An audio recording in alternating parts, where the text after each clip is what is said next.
نخندیدم. سارا به انگلیسی بگو نخندیدم. ببین میخوام یه طوری بهت بگم که برای همیشه تو ذهنت بمونه. وقتی بخوای بگی یه کاری رو انجام ندادم، از I didn't قبل اون کار استفاده میکنیم.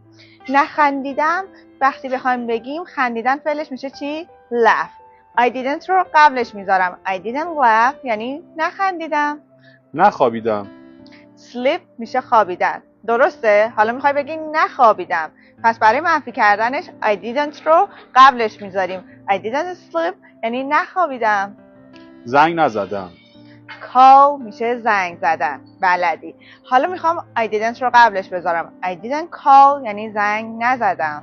نرفتم. go میشه رفتن. از همین قاعده استفاده کن. برام تو کامنت بنویس. اگرم دوست داشتی مثالای بیشتر بزن که برات تصحیح کنم.